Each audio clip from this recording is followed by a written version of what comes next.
Bihar news में स्वागत है आपका। दोस्तों मैं फिरदौस गनी और आप देख रहे हैं केडीवी लाइव। दोस्तों आज हो चुका है 2 फरवरी 2025। आज की पूरे बिहार की टॉप न्यूज लेकर आए हैं आपके लिए। वीडियो शुरू करने से पहले आपसे एक रिक्वेस्ट है कि अगर आप पहली बार इस चैनल पर आए हैं तो चैनल को सब्सक्राइब करके बेल आइकन को प्रेस कर दीजिए और साथ ही वीडियो को लाइक कर दीजिए, अपने दोस्तों के साथ शेयर भी कीजिए। तो चलिए चलते हैं आज की खबरों की ओर। दोस्तों आज बिहार न्यूज की शुरुआत सबसे पहले करेंगे कि बजट से बिहार साधने में जुटी मोदी सरकार ने 7 बड़ी घोषणाएं की है बिहार के लिए। इन घोषणाओं के जरिए बिहार के अलग अलग इलाकों को साधा गया है, जहां पर पटना एयरपोर्ट और फिर IIT के विस्तार की बात कह करके बिहार मगध को साधने की कोशिश की है। जहां वेस्टर्न कोसी केनाल के जरिए सीमांचल और बिहेटा के जरिए शाहबाद के लोगों को लुभाने की कोशिश की है। मोदी सरकार के इन घोषणाओं को इस साल के अंत में होने वाले चुनाव से जोड़ करके देखा जा रहा है। जब बिहार में चुनावी साल में स्पेशल स्टेटस की मांग सुर्खियों में है, जब चुनावी साल होने की वजह से पार्टियां इस मुद्दे को खूब उठा रही है। जब एक वक्त में बिहार को विशेष राज्य का दर्जा नीतीश खुद मांग रहे थे। यह केंद्र ने स्पेशल स्टेटस तो बिहार को नहीं दिया, लेकिन 7 बड़ी घोषणाएं करके नीतीश की राह जरूर आसान करने की कोशिश की है। इन 7 घोषणाओं के बारे में अगर बात किया जाए तो नंबर 1, बजट पेश करते हुए निर्मला सीतारमण ने कहा कि मखाना बोर्ड का गठन किया जाएगा। जब बोर्ड के जरिए मखाना के कारोबार को सुलभ किया जाएगा, साथ ही साथ किसानों को इसके लिए प्रोत्साहित किया जाएगा। नंबर 2, IIT पटना का विस्तार होगा। जब विस्तार के जरिए के तहत नए फीचर्स जोड़े जाएंगे, साथ ही साथ IIT की सीटें भी बढ़ाई जाएगी। नंबर 3, बिहार में नेशनल फूड टेक्नोलॉजी इंस्टीट्यूट खोला जाएगा। यह कहां खुलेगा अभी इसका फाइनल ऐलान नहीं किया गया है, लेकिन कहा जा रहा है कि ये जमुई या फिर हाजीपुर में खोला जा सकता है। नंबर 4, वेस्टर्न कोसी कैनाल काम के लिए भी अलग से बजट देने की घोषणा सरकार ने की है। इसके हो जाने से बिहार के दरभंगा और मधुबनी के इलाकों में सिंचाई का काम आसान हो जाएगा, या इसके लंबे वक्त से मांग की जा रही है। नंबर 5, बिहेटा एयरपोर्ट के भी विस्तार की बात कही गई है। ये एयरपोर्ट अभी निर्माणाधीन है, यहाँ आधुनिक सुविधाएं देने की बात कही गई है। नंबर 6, पटना एयरपोर्ट के विस्तार की बात कही गई है। पटना बिहार की राजधानी है और यहाँ लंबे वक्त से आधुनिक सुविधाओं से युक्त एयरपोर्ट की मांग की जा रही है। नंबर 7, बिहार में 3 नए ग्रीन फील्ड एयरपोर्ट बनाने की बात कही गई है। ये एयरपोर्ट भागलपुर, राजगीर के अलावा सोनपुर में प्रस्तावित है। जब कहा जा रहा है कि निर्मला सीतारमण ने इसी की घोषणा केंद्रीय बजट में कर दी है। दोस्तों दिल्ली विधानसभा चुनाव में आम आदमी पार्टी, कांग्रेस और असदुद्दीन ओवैसी की पार्टी AIMIM के बीच मुस्लिम वोटों के लिए होड़ मची है। दिल्ली में मुस्लिम वोटर इस बार किसका साथ देंगे, सबका ध्यान उसी पर टिका हुआ है। जहां असदुद्दीन ओवैसी की पार्टी AIMIM दिल्ली में इस बार 2 सीटें ओखला और मुस्तफाबाद पर चुनाव लड़ रही है। दिल्ली चुनाव में AIMIM की इंटरी और फिर कांग्रेस की नई रणनीति से आम आदमी पार्टी को चुनौती मिल रही है। जब कहा जाता है कि AIMIM का दिल्ली की ओखला विधानसभा सीट पर इस बार पलड़ा भारी लग रहा है। जी हां, आम आदमी पार्टी ने ओखला से अमानतुल्लाह पर भरोसा जताया है। बीजेपी ने ओखला से मनीष चौधरी और AIMIM ने दिल्ली दंगों के अभियुक्त और जेल में बंद सिफाउर रहमान को मैदान में उतारा है। जब कांग्रेस ने इस सीट से युवा महिला चेहरा अरीबा खान को टिकट दिया। यह अरीबा खान पहले ओखला के अब्दुल फजल एनक्लेव वार्ड से पार्षद है। वहीं पर राजनीतिक विश्लेषकों के माने तो ओखला विधानसभा सीट पर इस बार आम आदमी पार्टी कमजोर नजर आ रही है। ओखला में इस बार टक्कर AIMIM और कांग्रेस में हो सकता है। आपके यानी कि आम आदमी पार्टी के उम्मीदवार अमानतुल्लाह खान के खिलाफ इस बार ओखला की जनता में नाराजगी जताई जा रही है।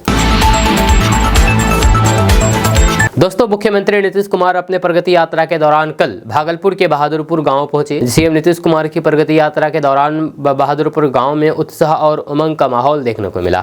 बहादुरपुर गांव पहुंचते ही CM नीतीश कुमार सबसे पहले जल जीवन हरियाली योजना के तहत निर्मित तालाब का निरीक्षण करने पहुंचे। उन्होंने जिलाधिकारी से इस योजना की विस्तार की जानकारी और इसके क्रियान्वयन की सराहना की। मुख्यमंत्री के साथ उप मुख्यमंत्री सम्राट चौधरी, मंत्री विजय चौधरी और फिर मंत्री संतोष कुमार भी साथ थे। तालाब किनारे सीढ़ियों पर बैठी जीविका दीदियों ने मुख्यमंत्री को हाथ हिला करके अभिवादन किया, वहीं पर जिसका मुख्यमंत्री ने भी मुस्कान के साथ जवाब दिया। इसके बाद CM नीतीश कुमार गांव में बने स्टेडियम पहुंचे, जहां पर पहले से मौजूद स्कूली बच्चे उनका बेसब्री से इंतजार कर रहे थे। मुख्यमंत्री ने बच्चों की ओर हाथ हिला करके उनका अभिनंदन किया है। दोस्तों बिहार बोर्ड इंटर परीक्षा की शुरुआत 1 फरवरी यानी कि कल से शुरू हो गई है। जब परीक्षा 2 शिफ्ट में हुई है। जब पहली शिफ्ट में सुबह 9:30 बजे से दोपहर 1:15 बजे तक और दूसरी शिफ्ट में दोपहर 2 बजे से शाम 5:15 बजे तक परीक्षा हुई। जब पहले दिन साइंस स्ट्रीम के छात्रों ने बायोलॉजी का पेपर दिया, जबकि आर्ट्स स्ट्रीम के छात्रों ने सुबह की शिफ्ट में दर्शन शास्त्र का पेपर दिया। वहीं पर दोपहर की शिफ्ट में छात्रों ने अर्थशास्त्र का पेपर दिया। दरअसल कॉमर्स स्ट्रीम की परीक्षा अर्थशास्त्र के पेपर से शुरू हुई है। हालांकि इस दौरान कई परीक्षा केंद्रों पर अफरा तफरी का माहौल रहा। दरअसल कुछ छात्रों के लिए पहला दिन बहुत खराब गया, क्योंकि लेट होने की वजह से उन्हें परीक्षा केंद्र के अंदर एंट्री ही नहीं मिली। जब छात्रों को परीक्षा शुरू होने के समय से 30 मिनट पहले तक परीक्षा केंद्र में प्रवेश करने की अनुमति थी, लेकिन कुछ छात्र और फिर छात्राएं देरी से सेंटर पहुंचे थे। ऐसे में उन्हें गेट पर ही रोक दिया गया। जब कई परीक्षा केंद्रों पर इस तरह का माहौल देखने को मिला।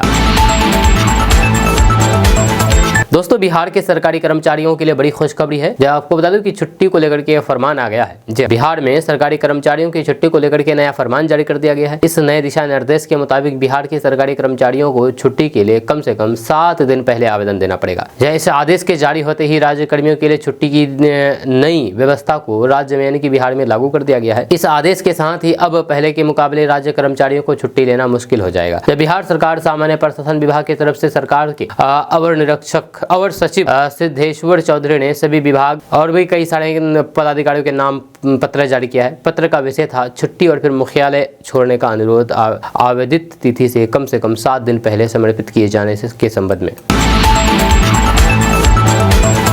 दोस्तों महाकुंभ में मृत बिहारियों के परिजनों को 2-2 लाख रुपए दिए जाएंगे। सीएम नीतीश कुमार ने इस बात का ऐलान कर दिया है। आपको बता दूं कि महाकुंभ में मची भगदड़ में बिहार के 11 लोगों की जान चली गई है।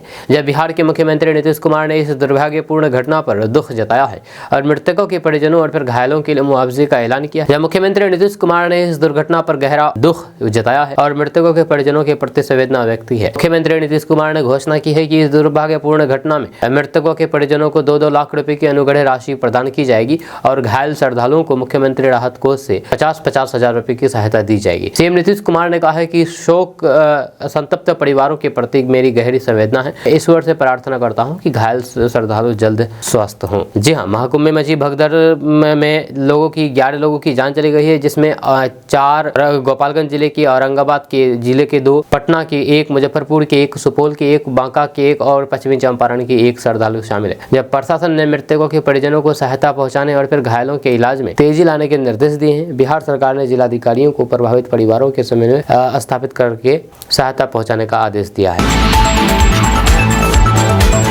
दोस्तों बिहार में 51 दिनों में 15 फैक्ट्रियां लगाई जाएगी। आपको बता दूं कि बिहार में औद्योगिक विकास और फिर निवेश को बढ़ावा देने के लिए उद्योग विभाग ने बड़ा कदम उठाया है। अगले 51 दिनों में 15 नई औद्योगिक इकाइयां स्थापित करने का लक्ष्य रखा गया है। इसके लिए विभाग ने विशेष प्लान तैयार कर लिया है, जिसके तहत निवेशकों को तेजी से मंजूरी और फिर जरूरी सुविधाएं दी जाएगी। दरअसल दिसंबर में आयोजित बिहार बिजनेस कनेक्ट 2024 में बिहार को 1,81,000 रुपए के निवेश प्रस्ताव मिले। इन प्रस्ताव को जल्द से जल्द धरातल पर उतारने के लिए उद्योग विभाग ने अपनी रणनीति तैयार कर ली है, जहां उद्योग विभाग निवेशकों को तेजी से मंजूरी प्रक्रिया और फिर वन स्टॉप निवेश सहायता उपलब्ध करा रहा है। इस निवेश से बिहार के हजारों युवाओं को रोजगार मिलेगा। दोस्तों केंद्रीय बजट में बिहार को कई सौगातें दी गई है। जब पिछले केंद्रीय बजट के मुकाबले इस बार ज्यादा मेहरबान दिखने की एक वजह इस साल होने वाले बिहार विधानसभा चुनाव भी है। इसके अलावा मुख्यमंत्री नीतीश कुमार की पार्टी जेडीयू का केंद्र सरकार में योगदान भी बजट में वित्त मंत्री निर्मला सीतारमण की मेहरबानी की एक वजह है। जी हाँ, बजट पेश होने के बाद मुख्यमंत्री नीतीश कुमार ने इसकी खूब तारीफ की है। उन्होंने कहा कि ये बजट सकारात्मक एवं स्वागत योग्य है। केंद्र सरकार का ये बजट प्रगतिशील एवं भविष्योन्मुखी है।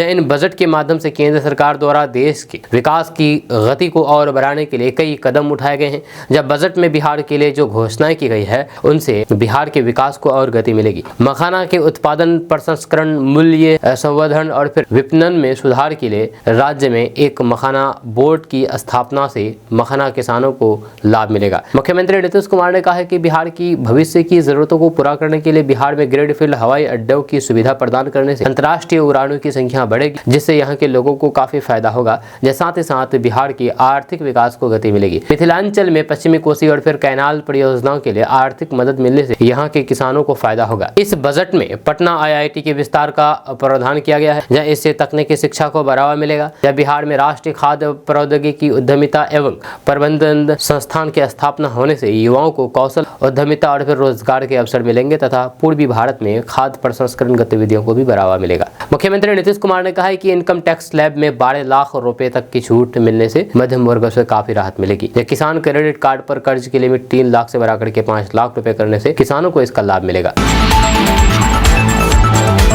दोस्तों, बिहार के 12 जिलों में कोहरे का अलर्ट जारी किया गया है। आपको बता दूं कि बिहार में कोहरे का सितम लगातार जारी है। मौसम विभाग ने कल फिर से घने कोहरे को लेकर के येलो अलर्ट जारी किया है। बिहार के जिन 12 जिलों में कोहरे का अलर्ट जारी किया गया है उनमें मधुबनी, सुपौल, किशनगंज, अररिया, मधेपुरा, कटिहार, पूर्णिया, पूर्वी चंपारण, सहरसा, शिवहर और पश्चिमी चंपारण शामिल है। मौसम विभाग के माने तो 6 फरवरी से एक बार फिर से न्यूनतम तापमान में गिरावट दर्ज की संभावना है, जिससे ठंड बढ़ने वाली है। जब पश्चिमी विक्षोभ का प्रभाव आज 2 फरवरी से 3 फरवरी तक दिखने वाला है। आज 2 फरवरी वाला पश्चिमी विक्षोभ ज्यादा ताकतवर नहीं रहेगा, लेकिन 3 फरवरी वाला यानी कि कल पश्चिमी विक्षोभ ताकतवर रहने वाला है। इसकी वजह से पर्वतीय इलाकों में बर्फबारी देखने को मिलेगा, तो फिर वहीं पर मैदानी इलाकों में बारिश की भी संभावना है।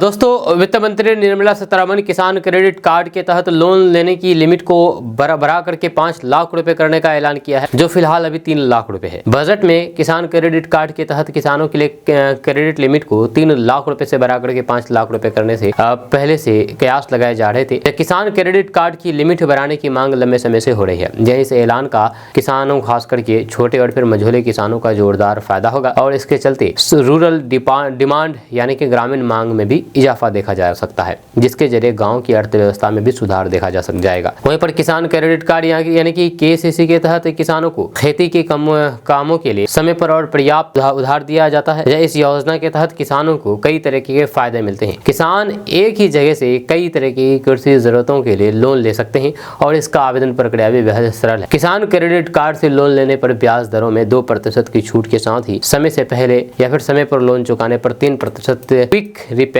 इंसेंटिव भी दिया जाता है।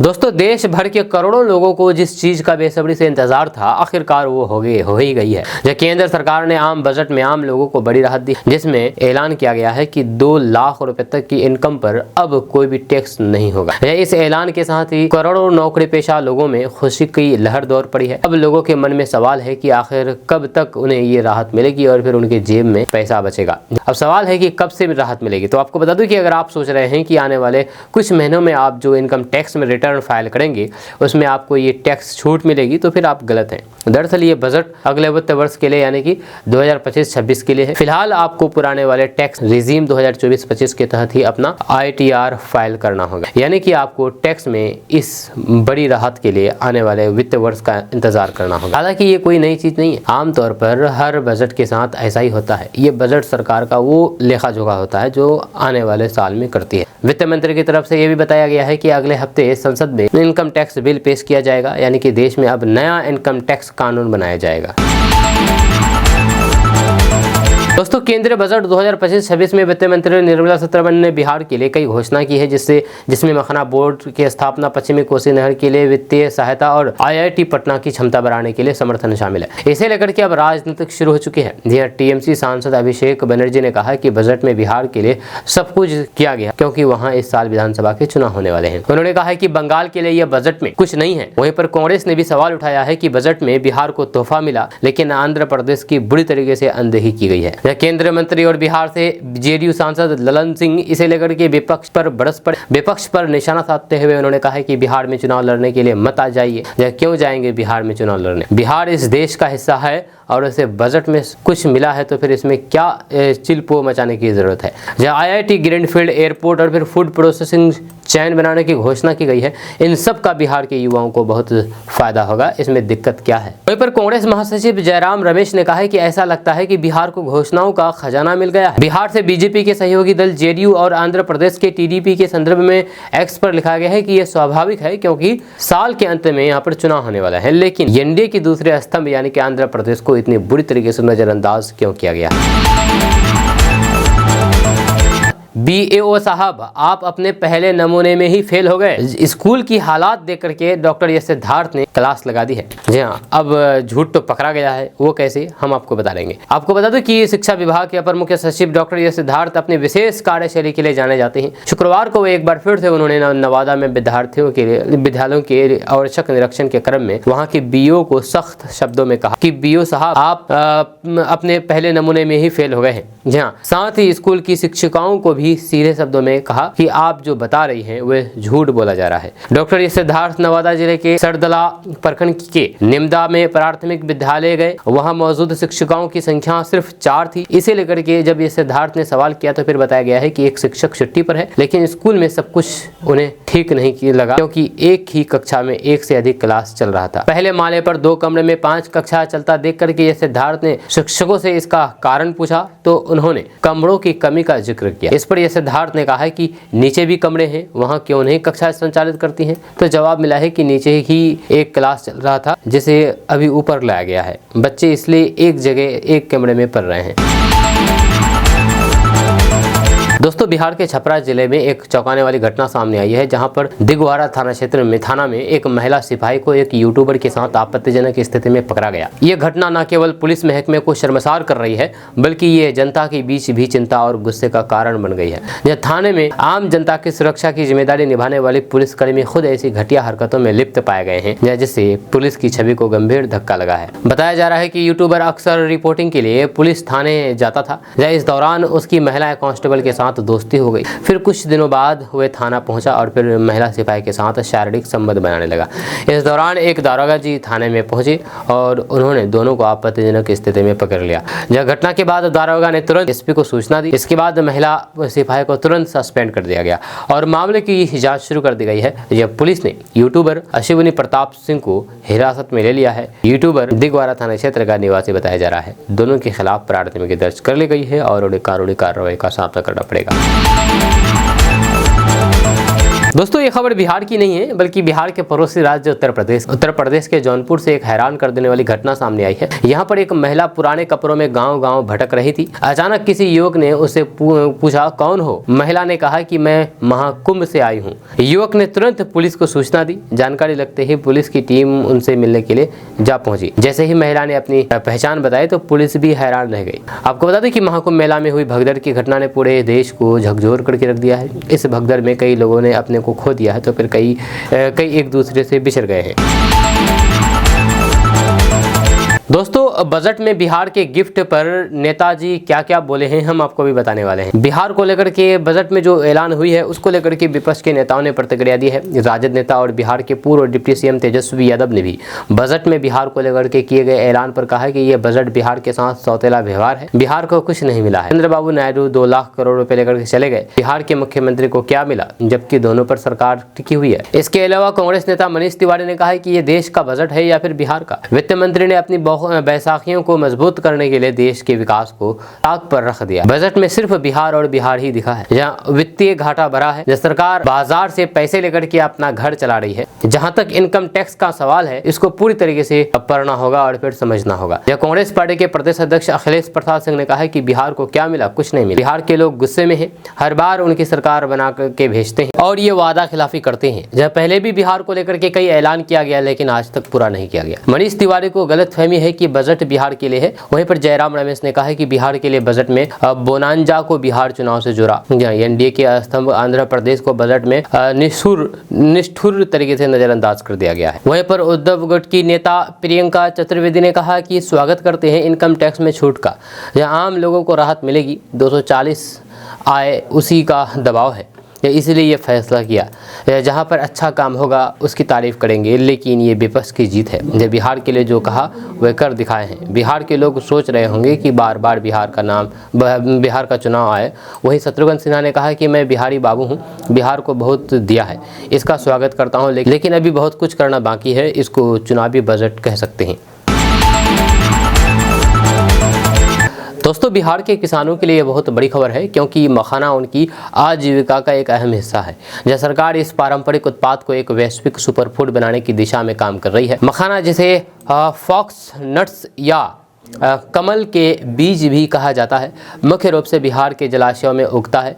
ये हल्का, कुरकुरा और फिर बेहद पौष्टिक होता है। जब भारतीय परंपराओं में इसे उपवास के दौरान खाने के लिए काफ़ी अच्छा माना जाता है, लेकिन अब दुनिया भर में इसे एक हेल्दी स्नैक के रूप में अपनाया जा रहा है।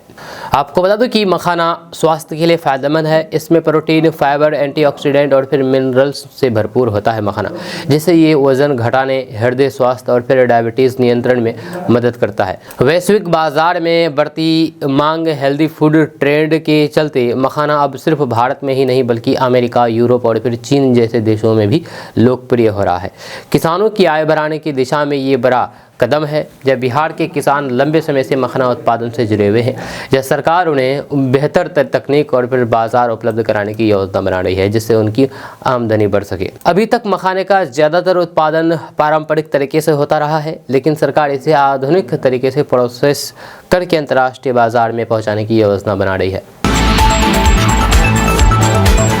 दोस्तों, बिहार में 3 नए ग्रीनफील्ड एयरपोर्ट की घोषणा की गई है। आपको बता दें कि लोकसभा में वित्त मंत्री निर्मला सीतारमण ने देश का आम बजट पेश किया है। वित्त मंत्री ने बजट भाषण में बिहार में नए ग्रीनफील्ड एयरपोर्ट बनाने की घोषणा की है। जहां इस साल अक्टूबर-नवंबर में बिहार में विधानसभा चुनाव होने हैं, जहां उससे पहले पेश किए गए देश के आम बजट में बिहार पर पूरा फोकस लग रहा है। जब वित्त मंत्री निर्मला सीतारमण ने बिहार के लिए अन्य कई बड़ी घोषणाएं की है, उनमें है ग्रीनफील्ड एयरपोर्ट। जहाँ ग्रीनफील्ड एयरपोर्ट का मतलब होता है ऐसी किसी जमीन पर एयरपोर्ट का निर्माण करना जहां पहले से कोई निर्माण ना हुआ हो।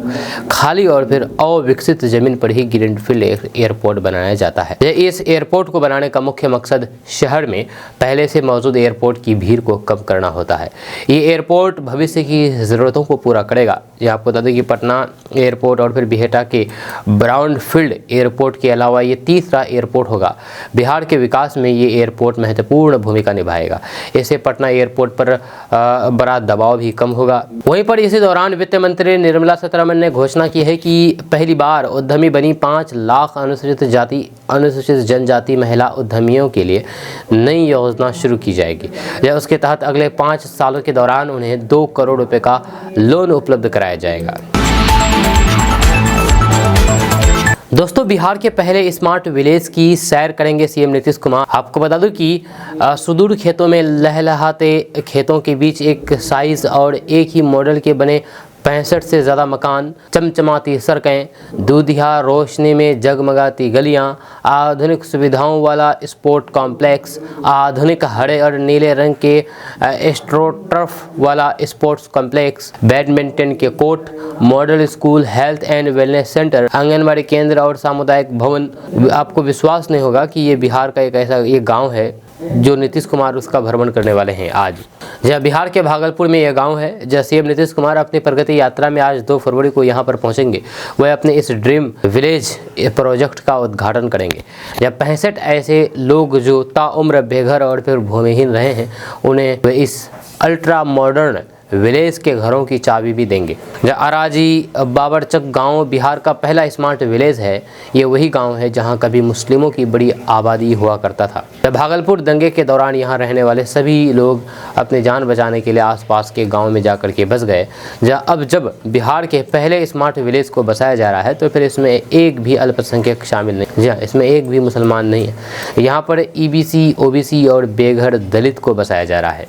जी, 9 करोड़ रुपए की लागत से 7 एकड़ बंजर भूमि पर ये स्मार्ट विलेज बनाया जा रहा है। आपको बता दूं कि प्रशासन ने 2023 में बिहार सरकार को प्रस्ताव भेजा था। 2 साल बाद अब ये गांव बन करके तैयार है। इसे सरकार के अभियान पसेरा योजना के तहत किया गया है। स्मार्ट विलेज को टाउनशिप के तर्ज पर बनाया गया है, जहाँ इसमें पीने का साफ पानी और बिजली, पक्की नाली, गली, नल जल की व्यवस्था, बच्चों के लिए स्कूल, खेल का मैदान जिसमें basketball court, badminton court, athletic track, football, cricket का मैदान है, मंदिर, आंगनबाड़ी केंद्र, छठ के लिए तालाब, ग्रामीण हाट, पोषण वाटिका, सामुदायिक भवन, हेल्थ एंड वेलनेस सेंटर, जल मीनार, 100 सूर्य ऊर्जा से प्रभावित लाइट लगाई गई। वहीं पर सूर्या घर भी बनाया गया है। स्मार्ट विलेज के दूसरे फेज में स्मॉल इंडस्ट्री भी लगाई जाएगी ताकि गांव वालों के लिए रोजगार के अवसर पैदा हो। स्मार्ट विलेज में अपना घर होना गरीब भूमिहीनों के लिए एक किसी सपने से कम नहीं है। झोपड़ी में सांप बिच्छों के बीच बारिश में टपकते पानी, बच्चों कच्चे घर में रहने वाले लोगों को अब अपने सपनों का घर मिल गया। यहाँ पर 1989 में भागलपुर में हुए सांप्रदायिक दंगे के आंच बांका जिले के बाबरचक गांव तक पहुंची थी। दंगे की आंच से बचने के लिए लोग पलायन करने लगे थे। तब यहां पर आबादी करीब 800 थी और अल्पसंख्यक मुस्लिम परिवार गुजर बसर करता था। जब यहां पर बसने वाले अल्पसंख्यक समुदाय के लोग अपनी जमीन को औने पौने दाम में बेच करके निकल गए यहां से। दोस्तों, भागलपुर जिले के अलग अलग परीक्षा केंद्र पर इंटरमीडिएट की परीक्षा शुरू हो गई है, लेकिन पहले ही दिन छात्रों का विरोध देखने को मिला। जहां परीक्षा केंद्र पर कई परीक्षार्थी समय से देर से स्कूल पहुंचे, जिसमें हंगामा और तनाव की स्थिति उत्पन्न हो गई। जहां शहर के आदर्श केंद्र मरवाड़ी पाठशाला में प्रवेश न मिलने के कारण सबौर और फिर सुल्तानगंज से आए छात्रों ने सड़क पर बैठ कर के विरोध किया और फिर कुछ देर के लिए यातायात को रोक दिया। इस दौरान राहगीरों को भारी परेशानी का सामना करना पड़ा है। दोस्तों, बिहार की शिक्षा व्यवस्था को बेहतर करने के लिए शिक्षा विभाग के एसीएस सिद्धार्थ आए दिन नए फरमान जारी करते हैं। व्यवस्था में कई तरीके के बदलाव भी किए गए हैं। इसी क्रम में सोशल मीडिया पर एक वीडियो सामने आया है, जिसमें एसीएस सिद्धार्थ किसी स्कूल के कक्षा में दिख रहे हैं। वह बच्चों को पढ़ा रहे हैं। इसका एक वीडियो भी सोशल मीडिया पर सामने आया है। इससे पहले भी सिद्धार्थ का कई वीडियो सोशल मीडिया पर सामने आ चुका है, जिसमें वे शिक्षकों से वीसी पर बात करते हुए दिखते थे। दोस्तों, महाकुंभ में बड़ी संख्या में लोगों का आना जाना जारी है। जहां वसंत पंचमी से पहले ही भी भक्तों की भारी भीड़ स्नान के लिए उमड़ पड़ी है। इस क्रम में शनिवार की सुबह 8 बजे तक 54,26,000 लोगों ने आस्था की डुबकी लगाई। जब दोपहर के वक्त उपराष्ट्रपति जगदीप धनखड़ का दौरा है। इससे पहले सीएम योगी ने हेलीकॉप्टर से महाकुंभ का दौरा किया। यह बढ़ती भीड़ और फिर व्यवस्थाओं पर नजर डाली। महाकुंभ में बड़े बड़े नेताओं के दौरे जारी हैं। यह इसी क्रम में अब देश के उपराष्ट्रपति जगदीप धनखड़ आस्था की डुबकी लगाने के लिए पहुंचे। इस दौरान सीएम योगी आदित्यनाथ को उनका स्वागत करने के लिए मेला पहुंचा। जब सुरक्षा अधिकारी अलर्ट मोड पर रहे। दोस्तों, बिहार में सरकारी स्कूलों के बच्चों को अब लजीज भोजन परोसा जाएगा। दरअसल शिक्षा विभाग ने मिड डे मील की मेन्यू में बदलाव किया है। विभाग द्वारा तैयार किया गया नया मेन्यू 15 फरवरी से लागू होगा। जहां नए मेन्यू के अनुसार अब प्रारंभिक स्कूल के बच्चों को हफ्ते में सिर्फ एक ही दिन खिचड़ी मिलेगी। इसके साथ ही हरी सब्जी और फिर आलू का चोखा भी शामिल होगा। इससे पहले बच्चों को सप्ताह में 2 दिन खिचड़ी दी जाती थी। चावल के साथ तड़का भी मिलेगा, लेकिन अब सोमवार और गुरुवार को चावल के साथ तड़का भी मिलेगा, जिसमें हरी सब्जी भी शामिल होगी। जब पहले सोमवार और गुरुवार को चावल, दाल और फिर सब्जी देने का प्रावधान था। मंगलवार को दिया जाने वाला जीरा चावल भी मेन्यू से हटा दिया गया है। अब मंगलवार को चावल और सोयाबीन आलू की सब्जी दी जाए। बुधवार को मिड डे मील चावल और फिर लाल चने की सब्जी दी जाएगी, इसमें आलू भी शामिल होगा। बुधवार को खिचड़ी देने का प्रावधान बदल गया है। वहीं शुक्रवार को बच्चों के दिए जाने वाले पुलाव और फिर काबुली चने के छोले की जगह अब चावल और लाल चने की हरी सब्जी दी जाएगी। दोस्तों, बिहार के युवाओं के लिए कृषि विभाग ने बड़ा ऐलान कर दिया है। आपको बता दूं कि किसानों को अनुदान पर मिलने वाले कृषि यंत्रों के सर्विसिंग की सुविधा भी आपूर्ति करने वाली एजेंसी को उपलब्ध कराना होगा। इसके साथ ही रोजगार सृजन के लिए सर्विस मैकेनिक तैयार करने की पहल होगी। कृषि विभाग ने इसके लिए विभागीय अधिकारियों के साथ कृषि यंत्र विक्रेताओं को विस्तृत निर्देश दिया है। अब कृषि उपकरण निर्माताओं को बिहार के युवाओं को कौशल प्रशिक्षण देकर के राज्य में मैकेनिक की संख्या बढ़ाने के निर्देश दिए हैं। वर्तमान में कृषि यंत्र में कोई भी तकनीकी गड़बड़ी आने पर दूसरे प्रदेशों से मैकेनिक के आने का इंतजार करना पड़ता है। या किसानों को कृषि यंत्र की खरीदारी के बाद सर्विसिंग की सुविधा समय पर उपलब्ध कराया जाएगा। कृषि विभाग ने सभी कृषि उपकरण निर्माताओं से कहा है कि बिहार के युवाओं को कौशल प्रशिक्षण देकर के राज्य में मैकेनिक की संख्या बढ़ाई जाए, ताकि मशीनों का सर्विसिंग सही समय पर किया जा सके। डीलर सेंटर पर कृषि यंत्र के स्पेयर पार्ट की उपलब्धता सुनिश्चित की जाए। वहीं पर कृषि यंत्र निर्माताओं को अब सभी यंत्रों का सीरियल नंबर सहित विवरण अफमास पोर्टल पर उपलब्ध करना होगा। 1 लाख से अधिक मूल्य के कृषि यंत्र के लिए ई-वे बिल अफमास पोर्टल पर अपलोड किया जाए। साथ ही कृषि यंत्रों का अधिकतम खुदरा मूल्य कृषि यंत्र पर स्पष्ट रूप से अंकित करें। डीलर के शोरूम में कृषि यंत्रवार अधिकतम खुदरा मूल्य की सूची प्रदर्शित करें। दोस्तों, केंद्रीय वित्त मंत्री निर्मला सीतारमण ने मोदी सरकार का बजट पेश किया है। जब बजट में बिहार के लिए कई महत्वपूर्ण प्रावधान किए हैं। वहीं पर खाद्य प्रसंस्करण मंत्री चिराग पासवान ने यूनियन बजट 2025 को देश को मजबूत देने वाला बताया है। उन्होंने कहा है कि देश का तीसरा national institute of food technology entrepreneurship and management Bihar में खोला जा रहा है। बजट पर अपनी प्रतिक्रिया देते हुए चिराग पासवान ने कहा है कि देश भर में निफ्टैम की मात्र 2 ब्रांच अब तक है। तीसरा निफ्टैम बिहार में खोला जा रहा है। रहा है। लंबे समय से हम लोगों की ये मांग थी कि जिसे केंद्र सरकार ने पूरा किया है। उन्होंने कहा है कि मखाना बोर्ड के गठन से बिहार के किसानों को काफी लाभ होगा, क्योंकि सबसे ज्यादा उपज इस फसल की बिहार में होती है। ओवरऑल बिहार और फिर देश को मजबूत देने वाला बजट पेश किया गया है। एक बिहारी होने के नाते राज्य की जनता की ओर से वित्त मंत्री और प्रधानमंत्री नरेंद्र मोदी को धन्यवाद देता हूं। उन्होंने कहा है कि इस बजट में फूड प्रोसेसिंग इंडस्ट्री को बढ़ावा दिया गया है। चिराग पासवान ने कहा है कि टैक्स दरों में रिबेट की घोषणा करके मोदी सरकार ने देश की आम जनता को बड़ा तोहफा दिया है। इधर कांग्रेस ने इसे निराशापूर्ण बजट बताया है। दोस्तों, बिहार विधानसभा चुनाव को लेकर के किशनगंज में भी तैयारियां शुरू हो चुकी है। जी आपको बता दूं कि किशनगंज में करीब 12 लाख से ज्यादा मतदाता है और इस बार करीब 13,000 नए वोटर जुड़े हैं। आपको बता दूं कि किशनगंज जिले की चारों विधानसभा सीटों पर कुल मतदाताओं की संख्या 12 लाख से ज्यादा है। जब किशनगंज विधानसभा क्षेत्र के बारे में बात की जाए तो यहाँ पर 3,19,000, ठाकुरगंज में 3,16,000, बहादुरगंज में 3,11,000 और कोचाधामन में 2,70,000 मतदाता है, वोटर है। हम आपको इस पूरी खबर के बारे में बताएंगे, उससे पहले आपको बता दें कि किशनगंज जिला पदाधिकारी विशाल राज की अध्यक्षता में आगामी विधानसभा चुनाव 2025 को लेकर के सभी मान्यता प्राप्त राष्ट्रीय और राज्यीय राजनीतिक दलों के साथ महत्वपूर्ण बैठक आयोजित की गई। बैठक में उप निर्वाचन पदाधिकारी ने बताया है कि 7 जनवरी 2025 को मतदाता सूची का अंतिम प्रकाशन होगा।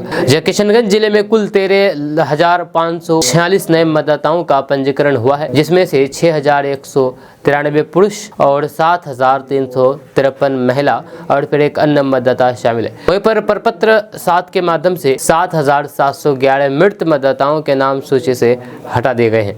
आपको बता दूं कि किशनगंज जिले की चारों विधानसभा सीटों पर कुल मतदाताओं की संख्या 12 लाख से ज्यादा है। यह किशनगंज विधानसभा क्षेत्र में 3,19,000, ठाकुरगंज में 3,16,000, बहादुरगंज 3,11,000, कोचाधामन में 2,70,000 मतदाता है। आपको बता दूं कि चुनाव आयोग ने AI यानी कि आर्टिफिशियल इंटेलिजेंस के बढ़ते प्रयोग को देखते हुए सभी राजनीतिक दलों, उनके नेताओं और फिर स्टार प्रचारकों को निर्देश दिया है कि चुनाव प्रचार में AI से निर्मित सामग्री का उपयोग करने पर इसकी स्पष्ट जानकारी देनी होगी।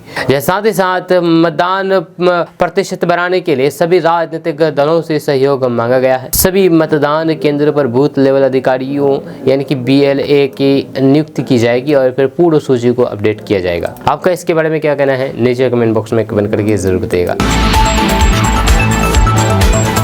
बीजेपी के साथ मिलकर के बिहार की हम तरक्की करेंगे, ये कहना मेरा नहीं है बल्कि ये कहना है बिहार के मुख्यमंत्री नीतीश कुमार का। आपको बता दूं कि समीक्षा बैठक को संबोधित करते हुए मुख्यमंत्री नीतीश कुमार ने कहा कि बिहार के लोगों ने 24 नवंबर 2005 से हम लोगों को यहाँ काम करने का मौका दिया है। तब से निरंतर हम लोग बिहार को आगे बढ़ाने में लगे हुए हैं। साल 2005 से पहले बिहार का बुरा हाल, शाम के बाद लोग अपने घरों से बाहर निकलने में डरते थे, अस्पतालों में इलाज का इंतजाम भी नहीं था, सड़कें जर्जर थी, शिक्षा की हालात ठीक नहीं थी, ग्रामीण इलाकों में बिजली नहीं रहती थी। राजधानी पटना में भी प्रतिदिन 8 से 9 घंटे मुश्किल से बिजली की आपूर्ति होती थी। उन्होंने कहा है कि अब हम लोग यानी कि बिहार के मुख्यमंत्री जी नीतीश कुमार ने कहा है कि हम लोग मिलकर के बीजेपी के साथ मिलकर के बिहार की तरक्की करेंगे। हम लोगों ने देखा है कि मंदिरों से मूर्ति चोरी की घटनाएं हो रही है। इसे देखते हुए साल 2016 से पुराने मंदिरों की 4 दीवारी का निर्माण कार्य शुरू कर दिया गया ताकि मंदिरों में चोरी की घटनाएं ना। जहाँ श्रद्धेय अटल बिहारी वाजपेयी जी की सरकार में बड़े पैमाने पर सड़कों के निर्माण का काम शुरू कराया गया। हम लोगों ने शिक्षा, स्वास्थ्य, सड़क, पुल पुलिया के निर्माण का काफ़ी काम किया है, जिसके कारण बिहार के किसी भी सुदूरवर्ती इलाके से पहले 6 घंटे में लोग पटना पहुंचते थे। अब इसे घटा करके 5 घंटा कर दिया गया है। हर प्रकार के इसे काम किया जा रहा है। दोस्तों, विकासशील इंसान पार्टी के प्रमुख बिहार के पूर्व मंत्री मुकेश सहनी ने केंद्र सरकार द्वारा पेश आम बजट को पूरी तरीके से असंतोषजनक और फिर निराशावादी बताते हुए कहा कि ये बजट आमजनों, गरीबों और फिर किसान विरोधी। उन्होंने कहा है कि इस बजट ने बिहार के लोगों को एक बार फिर से निराश किया है, ठगा है। VIP के संस्थापक मुकेश सहनी ने बजट पर प्रतिक्रिया देते हुए कहा है कि इस आम बजट आमजनों, गरीबों और फिर किसानों के लिए कुछ नहीं किया गया है। उन्होंने कहा है कि बिहार के मुख्यमंत्री नीतीश कुमार से लेकर के सभी दल बिहार को विशेष राज्य के दर्जे और पर फिर विशेष पैकेज की मांग कर रहे हैं, लेकिन दुर्भाग्य है कि इस बजट में इसकी चर्चा तक नहीं की गई है। उन्होंने कहा है कि इसमें महिलाओं एवं युवाओं की आशा और फिर आकांक्षाओं को पूरा नहीं किया गया है। जब महिलाओं को उम्मीद थी कि बजट में महंगाई पर लगाम लगाने के लिए कोई कदम उठाया जाएगा, लेकिन सरकार ने जो बजट पेश किया है उससे महंगाई और बढ़ने की उम्मीद है। जब मुकेश सहनी ने हालांकि बिहार के लिए कुछ योजना देने की बात करते हुए सवाल उठाया है कि पहले भी ऐसे ही बिहार के लोगों को ठगने के लिए योजनाएं दी गई थी, लेकिन उन योजनाओं में कितनी पूरी हुई है, ये भी एक बड़ा सवाल इस बार भी सरकार द्वारा घोषणा कर दी गई है। उन्होंने कहा है कि यह बजट बिहार को और पीछे ले जाएगा। आपका इसके बारे में क्या कहना है, नीचे कमेंट बॉक्स में कमेंट करके जरूर बताइएगा।